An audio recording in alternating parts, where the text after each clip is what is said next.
Good morning, everyone. Welcome to IPM's weekly virtual forum. We are thrilled that you could join us today.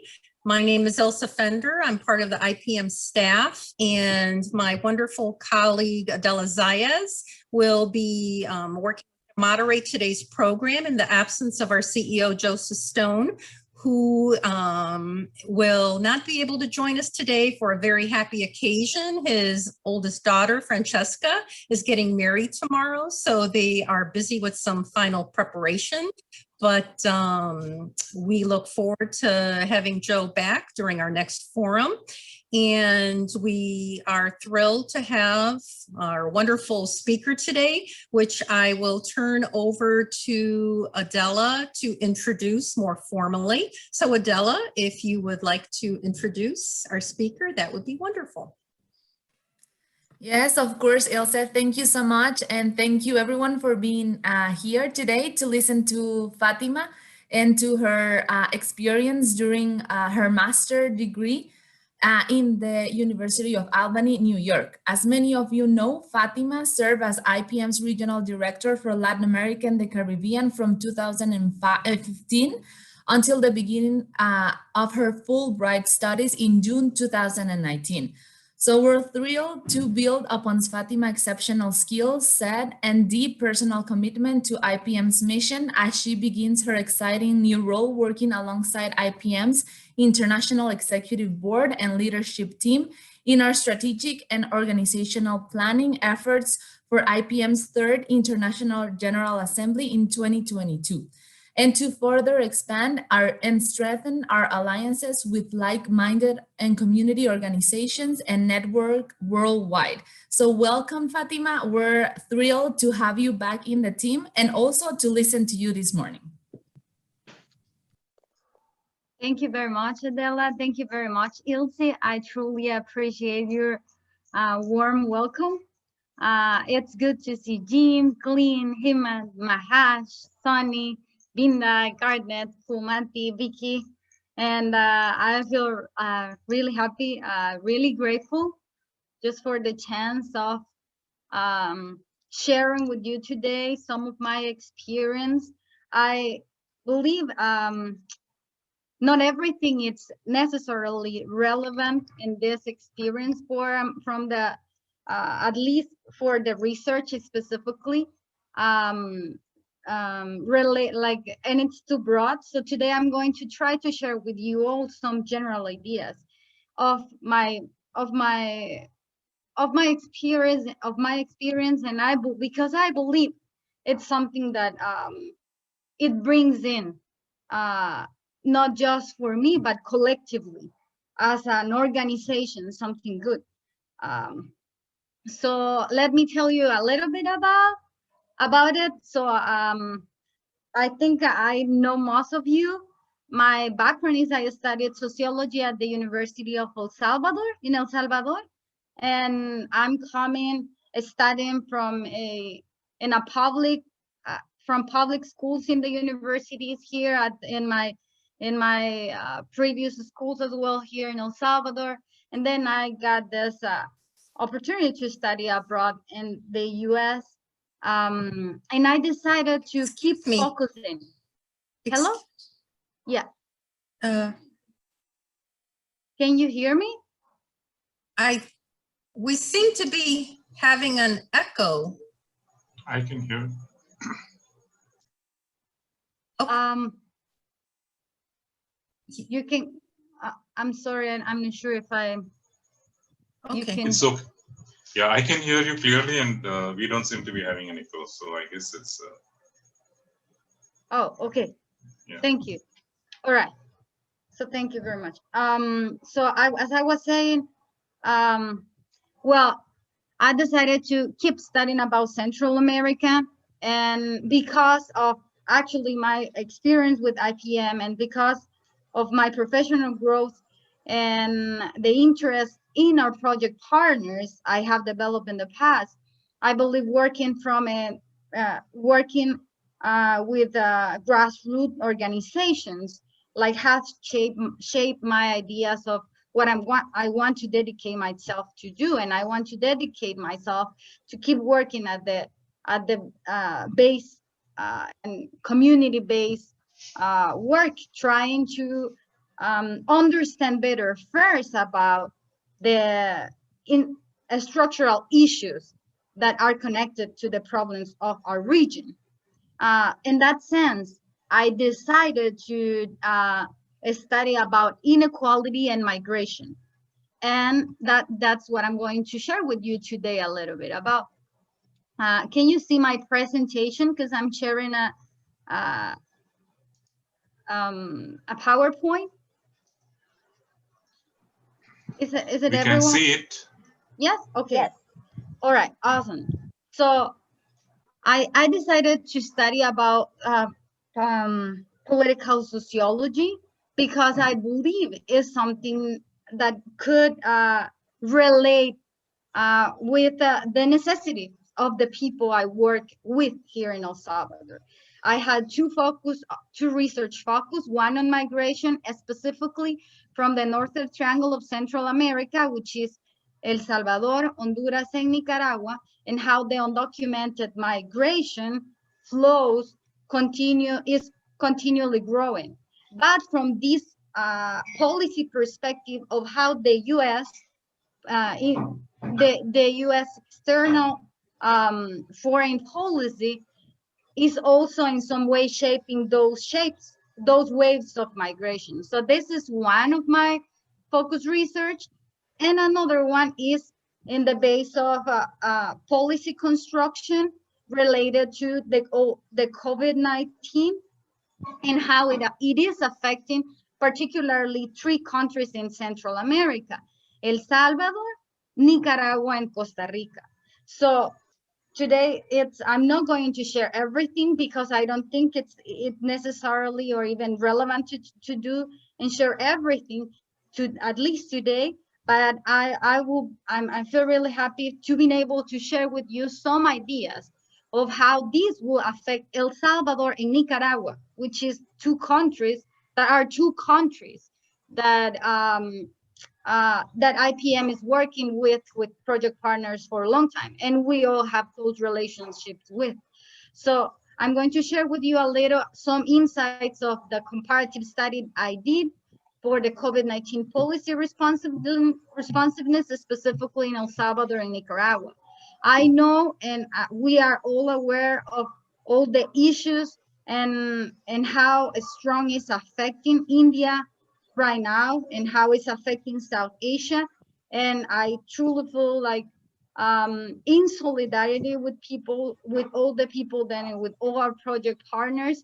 And I believe this could be just an initial way of working to understand how COVID-19, at the end, the structural policy responsiveness of the country, in each country, in El Salvador and Nicaragua, it's directly affecting our project partners. So I believe if we can continuous understanding better about this situation in India, for example, or South Asia, this could be a further step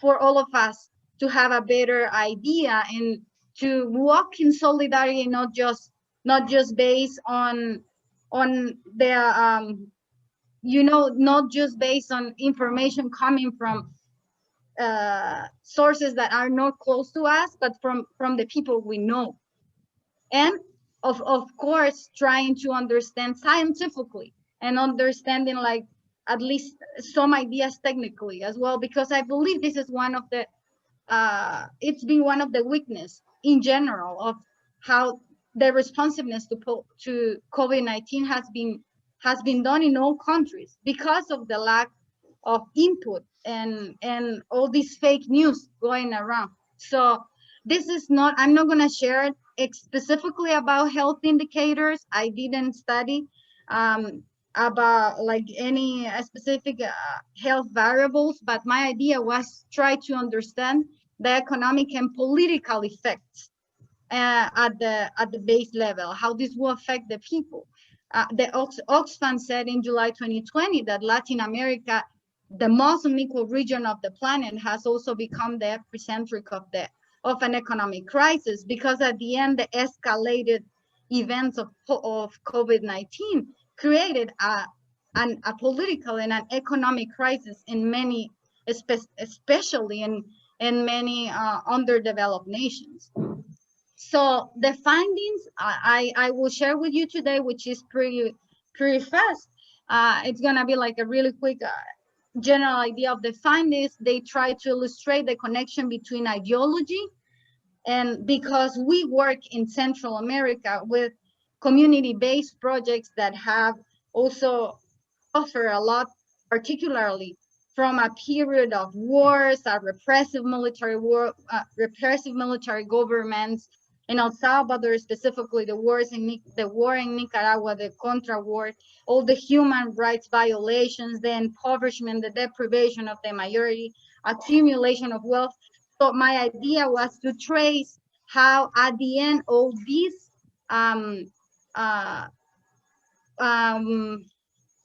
let's call all these elements that have been present in the governments of our countries of Nicaragua and Costa Rica, at the end are framed under an ideology that is reproducing the same or similar patterns in the present and in the current crisis of COVID. These are general levels of comparisons. I worked in my research. I'm not going to go in detail in every of them. I'm just going to try to explain why is this relevant for IPM works. Why? And I believe because at the end the finding shows an increase of inequality in the two countries we work with, in El Salvador and Nicaragua. There's an increase of repression and militarism in both countries, and there is a democratic fracture. And all this at the end impact our project partners, because they are the ones trying to work against these same issues since long time ago. This is a general comparative economic indicators. I will just focus in today in El Salvador and Nicaragua, and how at the end, if we see, let's say, just this column of poverty and extreme poverty, how it is growing. Nicaragua is particularly it's in really bad situation in here. I'm sorry, 50% of the population living under poverty and 22% living under extreme poverty, according to the ECLA, the United Nations Economic Commissions for Latin America. And these changes and the increase from 2019 and to 2020, one of the main reasons is because of the COVID-19. So some of my findings are the following. So the COVID-19 policy responsiveness effects in El Salvador and in Nicaragua. So I'm going to describe in 4 general characteristics, or 4 general elements I believe are affecting also our project partners, and we all have to be aware of. The repressive security measures. So, for example, let me explain you in here. I have in this PowerPoint, if you all can see, some pictures of El Salvador. Basically, this is the president of El Salvador is taking this strategy of giving all his formal and legal or formal, let's say, or formal orders through Twitter, which is not something different from what in the US it was done in the previous administration. So this is one of the Twitter, all the information he took, all the information and all the given to the people of El Salvador related to COVID has been gone through Twitter. And this, for example, in this example, he was saying that he will not follow the orders of the Supreme Court of stopping the detention of people who was not following the rule of quarantine. So let me explain this. in some way, this democratic fracture in El Salvador is affecting community-based organizations and is affecting human rights advocates, because all people who is being advocating for good, for example, dignity for inmates, or a stop of repression from police and from militaries during the quarantine. These people is literally being attacked and threatened via like Twitter from people from the government. And if you can see in the pictures to the right, there is this military group and of people who, this military group who was like militaries and police were taking over civil security. And this is not something new, because it happened before, during the war and before of the war. And this is just a warning.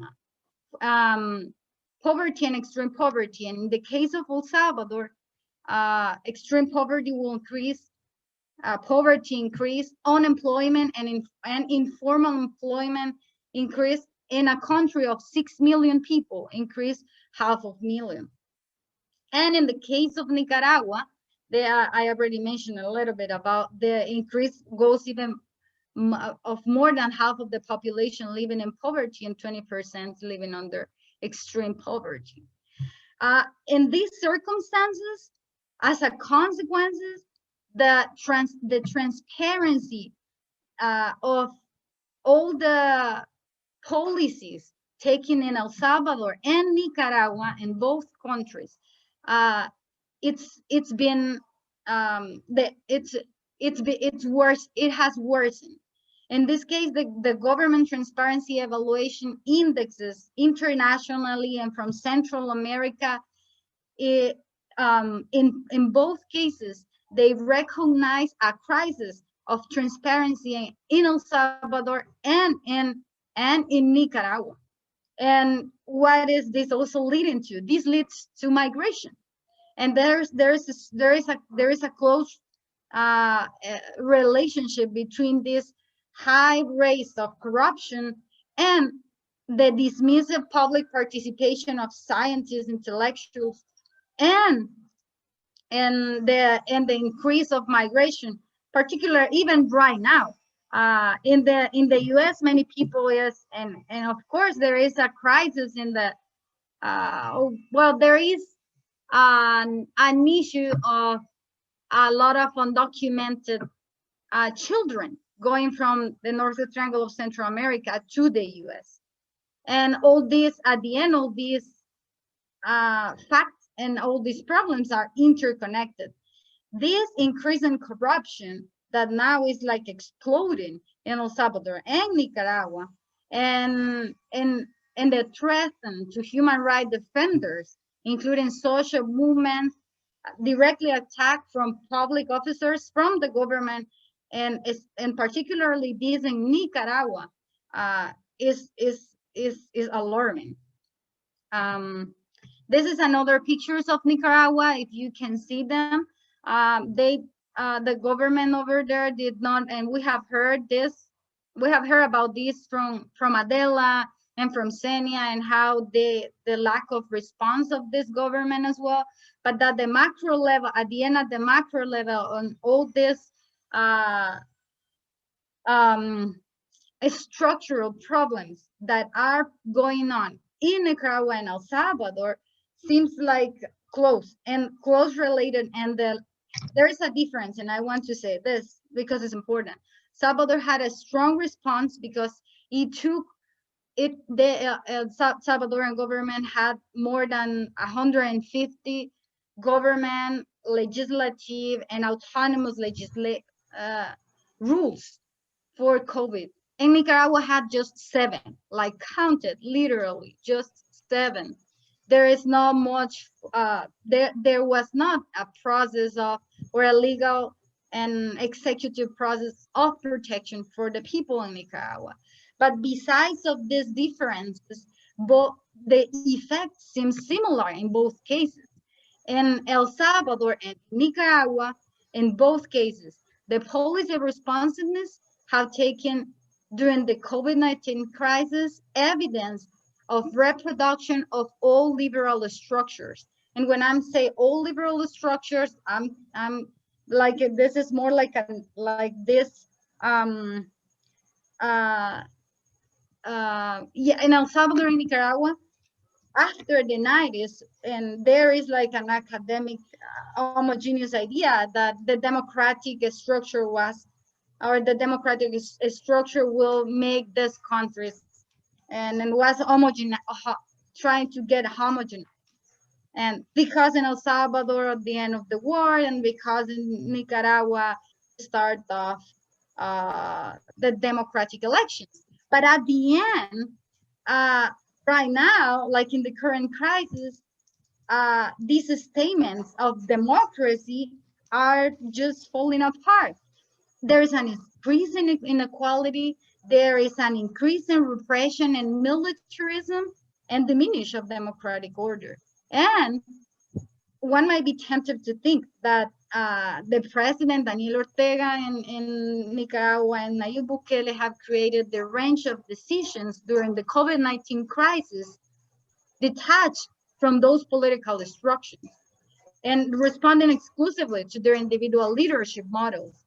But according to at least the ideas I've been working on, I believe their policy responsiveness, taking it for both, and in both countries, and I base this, the foundation of this idea is a book called Coffee and Power from Jeffrey Page, and is that the development, and at the end the social and political development in these two countries have power centralization, militarism via sovereign resolutions, and public censorship as a strategy and pattern of development.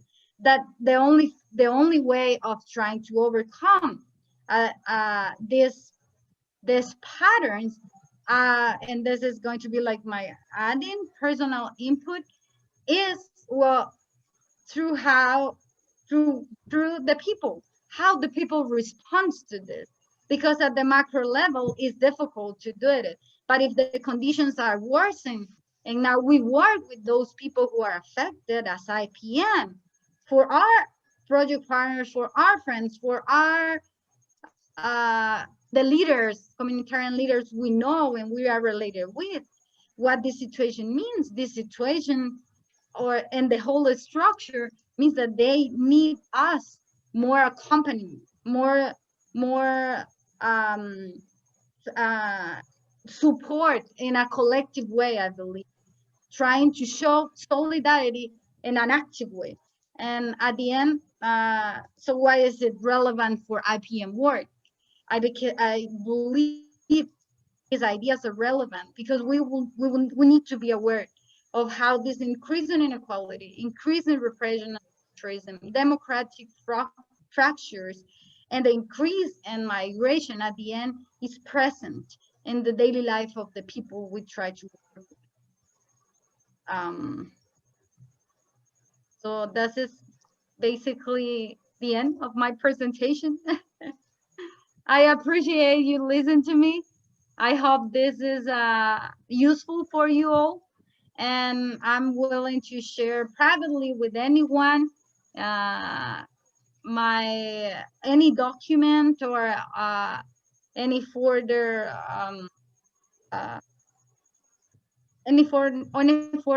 research we have as IPM, and this relates, or as personally, academically, if I can share with anyone something else, I'd be glad to do so.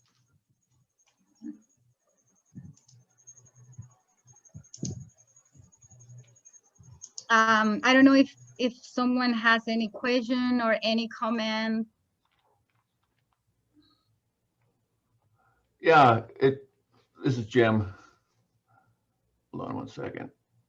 It strikes me, I don't think this adds a whole lot to it, but it strikes me that we have a lot of things in common, even if we're at different levels in the U.S. versus the countries you're talking about. I mean, we have increasing inequality here, and certainly every day in the news we're hearing about the fracture of our democratic institutions, and issues with policing and militias and all kinds of, so we have the problems in common. I don't know what any of the solutions are, though, but we certainly, it makes sense that we work together, because the same trends are going on everywhere.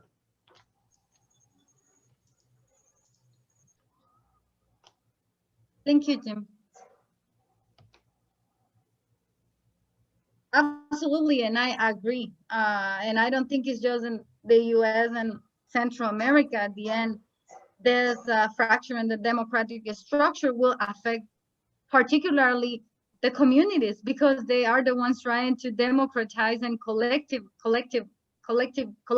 create something that, if there is not the liberty that we need, like that will be a real problem.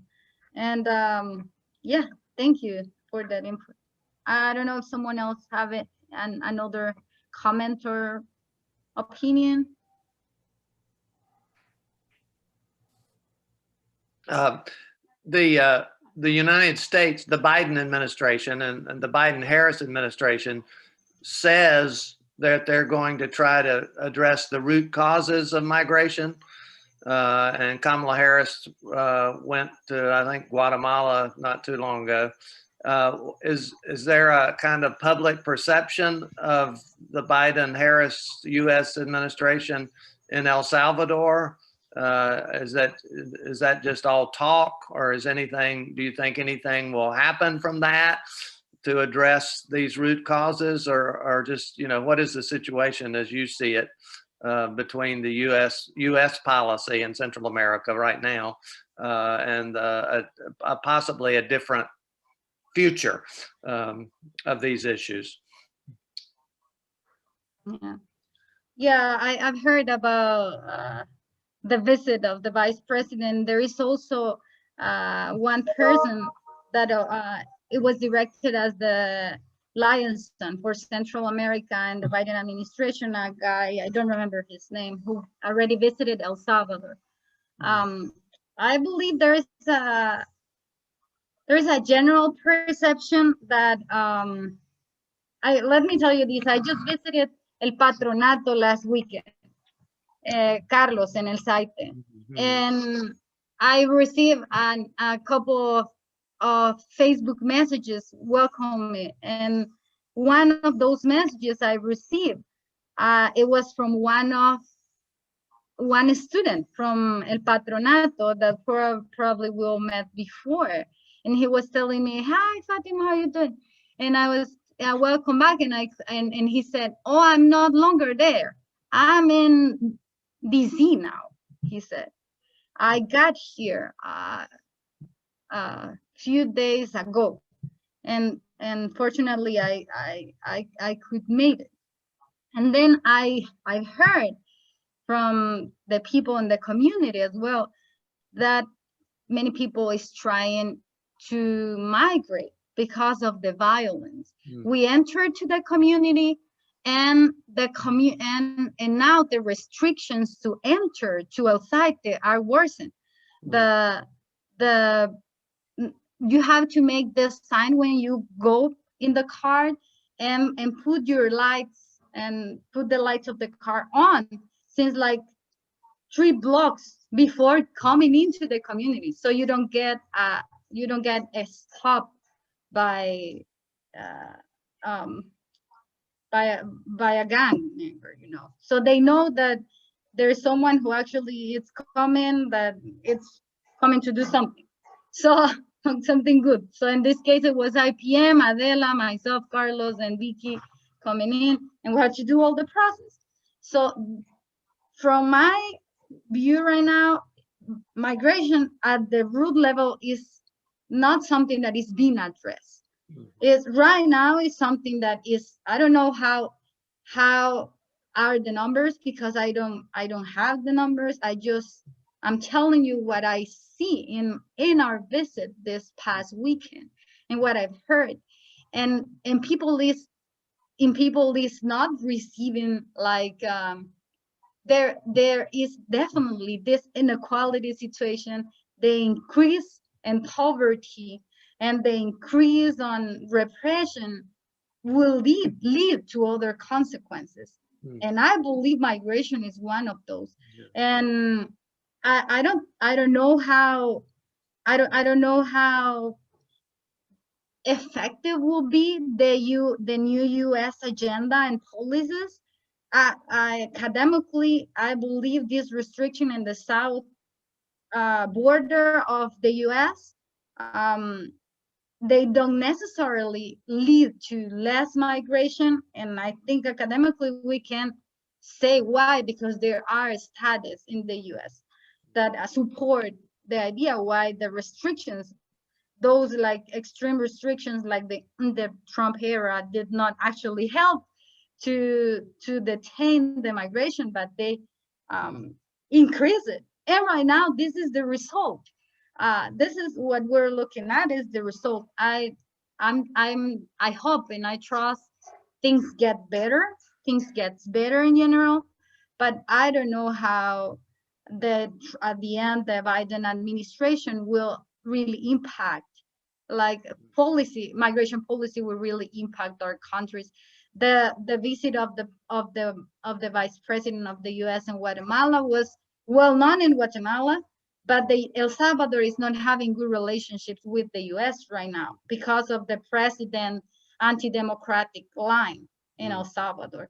And Nicaragua has these really anti-democratic policies right now. So yeah, we're like struggling, and I hope for the best, but I don't know how will that develop. Thanks.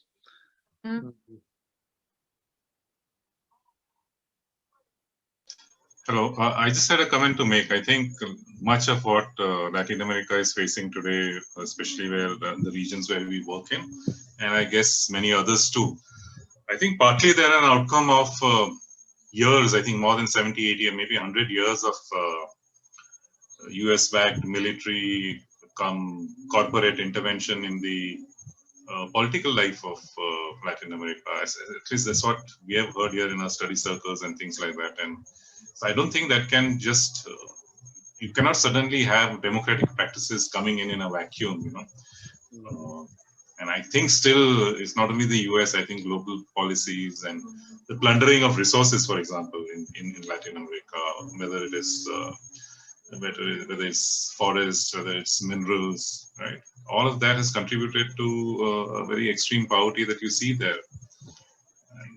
And I think you're more affected than we are in some parts of Asia, where we sort of got freedom from the British and we managed to develop our own economy. In that sense, I think much of Latin America is still controlled by the United States.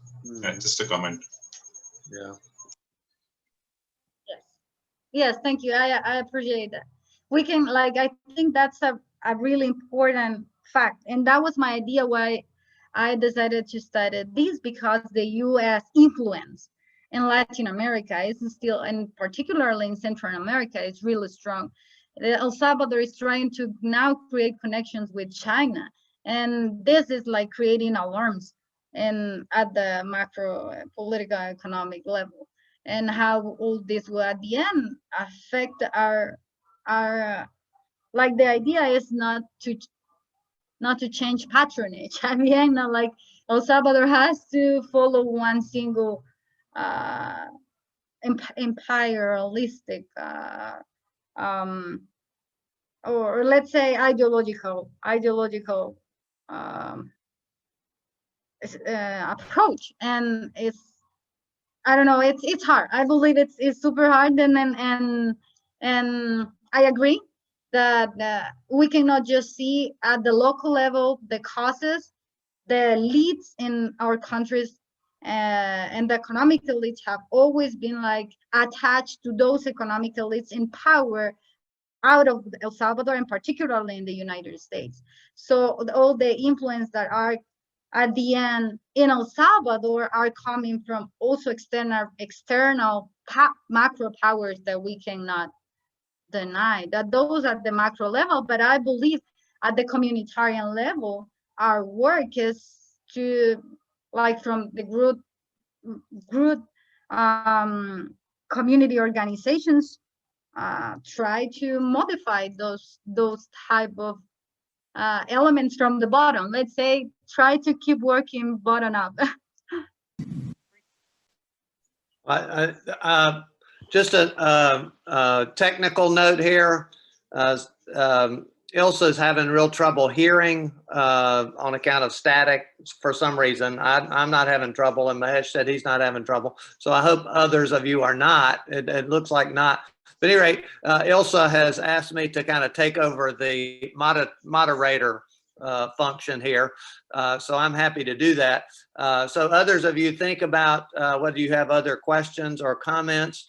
I'll just say while you're thinking in response to Mahesh, as well as Fatima, of course, that there's no question about the ramifications of U.S. policy in Central America, including El Salvador, going back 100 years or so.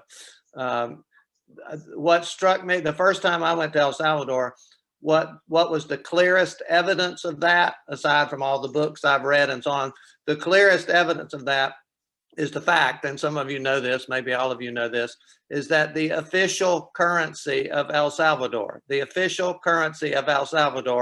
the US dollar.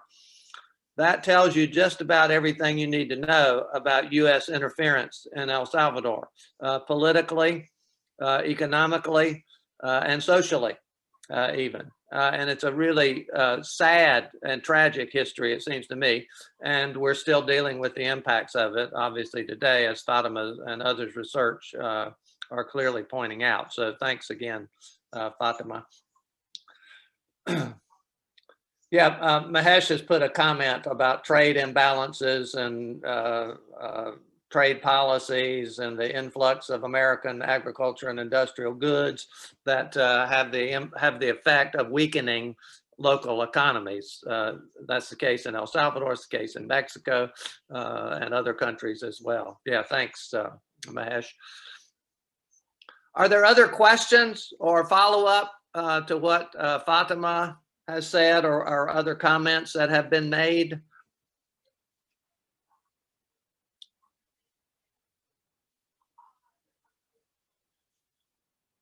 Yeah, I'm not seeing anybody waving or anything like that. And we have a few minutes left.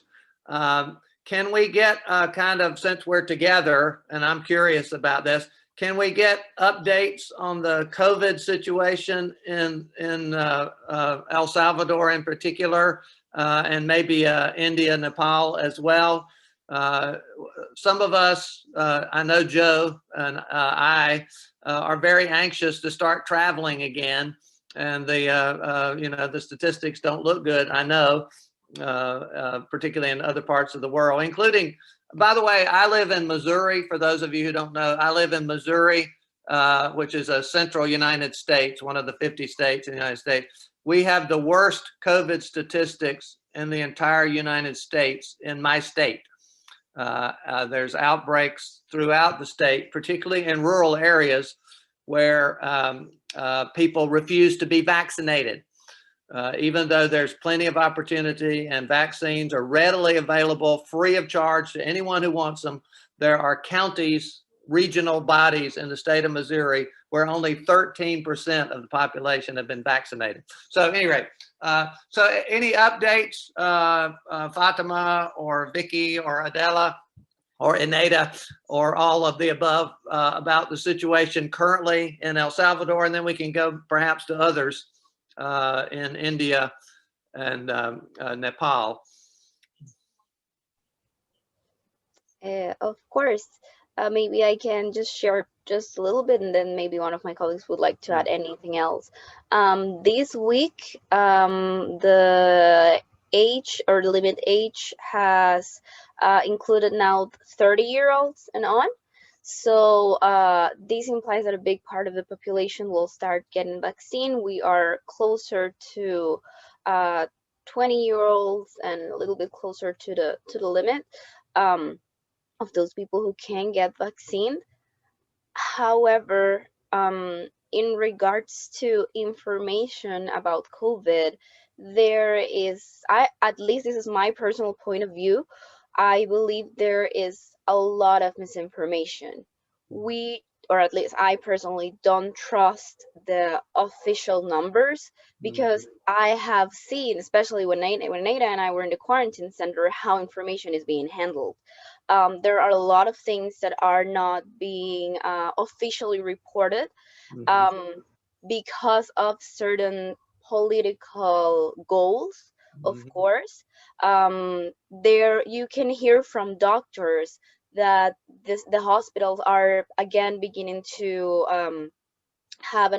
be overdue for everything that they can do, and sometimes this is not the speech you would hear from the government. So at least this is what I'm going to be very honest, this is my impression. Like I said, I don't even look at the numbers because I don't trust them.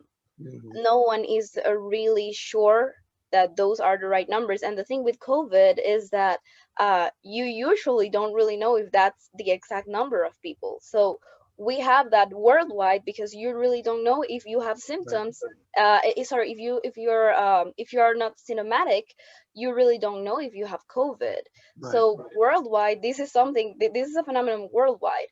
And yet you add to that situation that our government is not really being 100% honest with the numbers, so we really don't know for sure. I can tell you, at least in regards to quarantine to openings, you can see more people on the streets. Yet I had, this is again this very personal experience, I had an aunt coming from the States, from Florida specifically, about a month ago, and she was surprised that El Salvador at least has more measures than in Florida. You will see most people, at least in the city or in the cities, wearing their masks. Usually the ones who don't wear a mask are those ones who can't afford one. Usually, I'm not saying absolutely everyone, but usually it's people that can't afford most of them. Again, I'm going to be very honest, this is my personal opinion. And I would say also on the countryside, or on the side that's more country-like, where there is more open spaces and people, when they are gathering can be further from each other. And yes, you will see people, everyone taking your temperature or giving you gel, stuff like that. But those, I would say, are the measures that the population is taking upon themselves. And every now and then, because, I don't know, this government is some sort of the big brother from George Orwell, you get a message in your phone. I don't know if, Fatima, you have already received one, but every now and then you get messages on your phone that you should still wear your mask, that you should get the opportunity to get vaccine, and so on. But I don't know if any of my colleagues would like to add anything else. Are vaccines available, widely available if you want one? And are they free? Yes, so far, yes, and they're free. I don't know if Fatima wants to add something else. Yeah. Yeah, I mean, just to say that the percentage of people vaccinated in El Salvador is less than 50% still. Around 30% of people is vaccinated. And right now there is an increase in COVID-19 cases because there are 6 different types of stripes. I don't remember the word in English, of COVID. The different type of strain, of COVID in El Salvador. So right now, although Vicky, I appreciate what Vicky said, that there is like more people getting or younger people getting vaccinated, but at the end there is not enough people and the cases are increasing. And there is a really restrictive policy of information about COVID. So we don't know how many people is getting vaccinated at the general level, how much it costs. everything is called, right now it's in reserved information. So it's not possible to access publicly to that information, and we just access to whatever the government decides. In the case of Nicaragua, I don't think it's that different, but I don't have a specific data. No, good. Thank you. Thank you. Hello, I just want to add, well, we talked with Maria Felix last month, and she said that the government, I mean, nobody is getting their vaccination. Just a few people, those who agree with the government, especially, and people don't have, they don't believe that the COVID-19 exists, obviously because of all the discourse that is that is said by the government of Nicaragua. And so people in the communities like San Francisco Libre or Indiri are very vulnerable to the situation of getting sick of COVID-19 and also the economic situation, because the situation there is not so easy. Most people live from informal markets, selling in the streets, etc. And without policies that really helps them to have a better life, and they don't wear masks. And Maria Felix says that people don't have, like the conscious that the disease is real, and a lot of people in the community have died, but they said like when they go to the hospital, it's like, oh, it's pneumonia or something like that, but no COVID-19. Yeah. So in Nicaragua, I think they are the most vulnerable in the region. Also, I think that Colombia, I think that a few months they had a curfew again, and due to the increase of cases of COVID-19, I'm not sure if they have access to a vaccine. But yes, in El Salvador, I mean, everything that Vicky and Fatima said, it's true. And also, I have to say that in the rural areas where people don't have access to the capital of El Salvador, they don't wear masks because they don't have any case of COVID-19. And they have, like this idea of maybe that's not true, because they don't have this connection to the capital. And because we visit to a community during this week, and that's the information that we got from them. And because they were like, oh, you're wearing masks. But for them, it's like, no, here we don't have cases of that. And so we have these realities in El Salvador and in other countries. Mm-hmm. Thank you, Aneta. I mean, it's very clear to me that there's a tremendous amount of work to be done fighting the pandemic all over the world. And unfortunately, in the United States, lots of people aren't concerned about the rest of the world, only us, which is not unusual for the United States, of course, but it's very unfortunate. But I mean, the truth of the matter is, we won't get beyond the pandemic until the whole world gets beyond the pandemic, given the fact that we can travel, or I mean, there are restrictions, but the movement of people and goods and services is international now. So that's discouraging to hear that. Well, I'm hoping that we, the United States and the G7 countries that have the resources, will begin to share vaccines and technology more generously than we have done so far. Jim, were you going to say something? Yeah, just not a country that IPM is in, but my sister lives in Egypt, and they have maybe 2% of the country's been vaccinated so far. It's the vaccine is not available. They bought a few of the Russian vaccines, I guess, but people don't seem to be. I mean, people don't wear masks. But the health sector, nevertheless, is getting overwhelmed. the government is in denial about it. They don't, they just want to promote tourism, Right. when they have a disaster on their hands. So, Yeah. and I'm sure that's not unusual. I mean, I think there's many countries in Africa that are, I mean, South Africa is getting overwhelmed with the Delta variant, I've heard. And it's going to be a while before the whole, as you say, the whole world is safe. I think it's going to be a while yet. Yeah. Oh, definitely. Yeah. Yeah. Well, yeah. Hey, Clint, I would like to add something also. Okay, good. Go ahead, Adele. Yes. Thank you. So yeah, adding to what Fatima, Vicky, and Neida, and what Jim just said, that other countries have other priorities right now.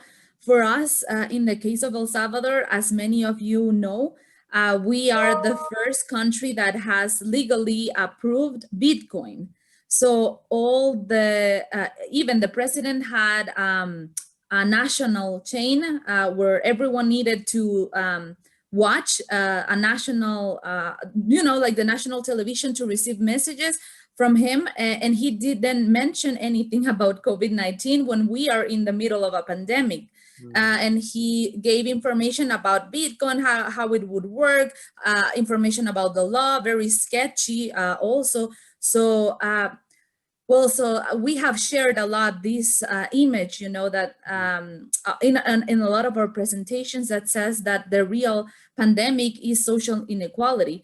And it just shows when the president of your country is not talking about the deaths and solutions and people vaccinated and even other countries, even other matters also that relate to the pandemic. But he's talking about economy and he's talking about Bitcoins, so it requires a lot of work from the social area, as my colleague Neida said in her comments. So yeah, I just wanted to add that. Yeah, thank you, Adela. Absolutely. Well, the United States had a president like that for a while too, who didn't want to talk about things that were actually going on.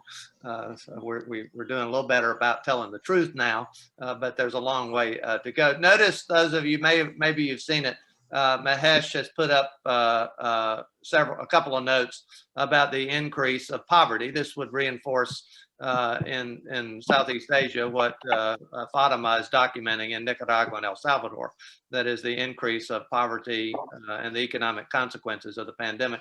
And also the world vaccine, he's got a link to the New York Times World Vaccination Tracker, which might be helpful. I read this morning about, Jim mentioned the Delta variant. That's also a problem in Missouri and throughout the United States. But Israel too, which is, that they were a success story. Israel is having problems again. Australia, and these are, fairly prosperous countries.